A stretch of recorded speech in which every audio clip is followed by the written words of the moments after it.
Alright guys, so I did mention that I would also teach you how to, with this landscape layer, also paint. So be able to paint, on your landscape layer like this, like we did before. This, in some ways, can be actually even more useful than using the vertex painting. And you can see that it does properly update with our runtime virtual texturing. So you can see that if we look here, the ice is starting to kind of, smoothly transition up onto our assets. So we'll update as you change your surface. So this is probably the best way to do this, and it's going to involve some messing with the material once again. It's just going to take it to the next level. So this is our landscape material, and basically all I've done is duplicated this section, moved it down here, renamed these, and then used a landscape layer blend and then used that as my output. So we're going to go into that. I'll get rid of all this stuff here that I've added. So this is what your original material looked like, or I think at least anyway. We just have our result coming out here to our get material attributes, and then we have our RVT output. So I've just commented this into its own section here. And basically what we're going to do here, the goal is we're going to use a landscape layer blend. So I'll just pull this out here, and I'm going to right click, and I'm going to type landscape.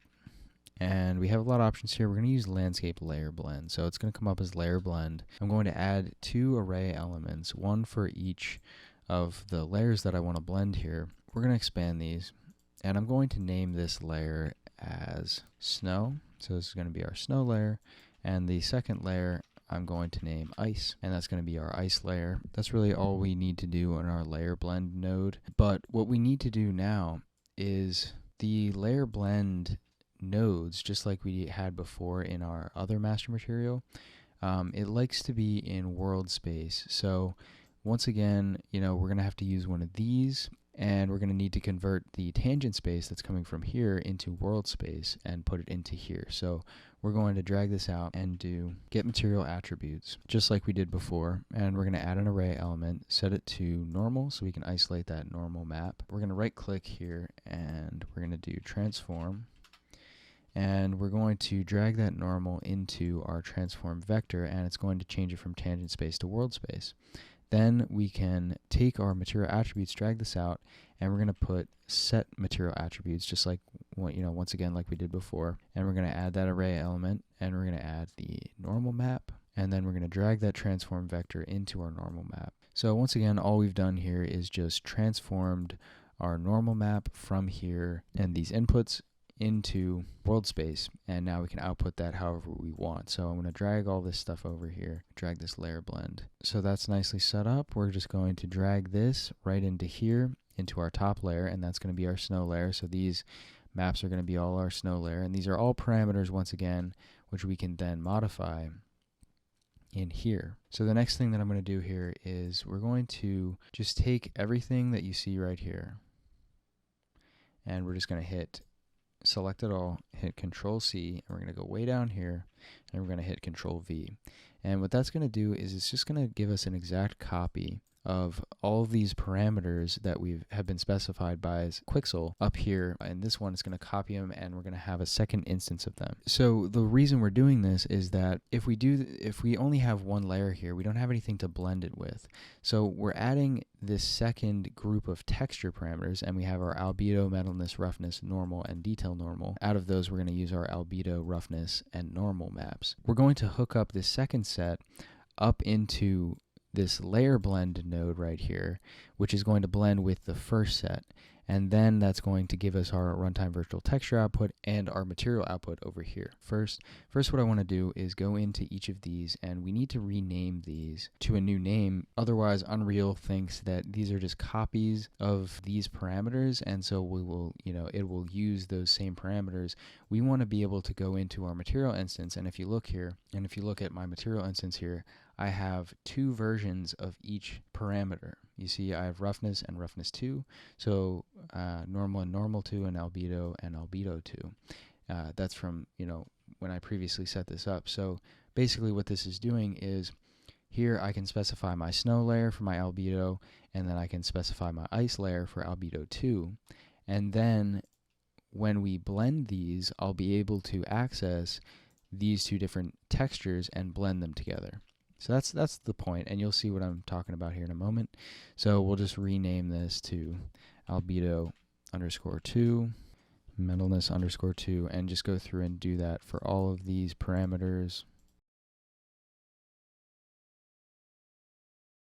Okay, so I've renamed all of my parameters here to underscore 2. That tells Unreal that these are unique parameters that we can then modify in addition to these other parameters. The next thing we need to do is do the same thing here. We need to transform this from tangent space to world space. So we're going to go down here and paste these down here, pull this over, and we'll drag the result in here, and we'll connect this one up into this layer, the second layer, and this is going to be our ice layer. So you can see that now basically all we've done here is duplicated this, moved it down, also transformed the vectors, and now we have our layer blend. And we can just take that layer blend and drag that into our material attributes node, and then we also drag this up into our get material attributes node up here.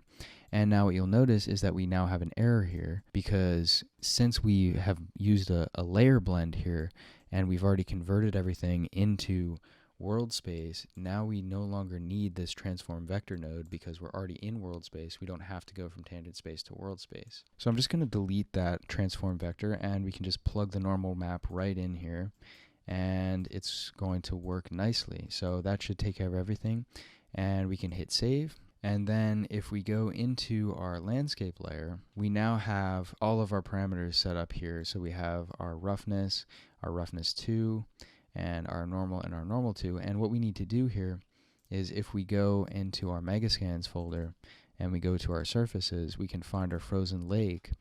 And then for you guys, these will be grayed out like this. I already set mine up, so it's not grayed out, but you'll need to go in and turn these on, and by default it won't actually load your frozen lake stuff, so you'll have to go in, grab your roughness, drag it into this second slot here. You'll grab your normal for your frozen lake, drag it into the second slot. Grab your albedo for your frozen lake and drag it in the second slot. Now you should have everything hooked up that needs to be hooked up, and it will all work. What you then need to do is go into the modes, and you're going to go into landscape mode, and it'll naturally go into the manage mode here. We want to go into paint, and for you guys, what you'll want to do is go down here. You're going to need to click this plus, and then you're going to create a weight blended layer. It's going to ask you where to save this. I've just made a folder called weight blend, and it's going to save your layer info in here, and you're going to need to then do that for this layer as well. And then once you've done that, then you can actually go into your scene and take your paint tool here, and then you can just start painting in your scene. And you can always turn up the fall off and things like that, so you can get that nice soft fall off there, just like we talked about before. Everything should be working properly if you followed those instructions.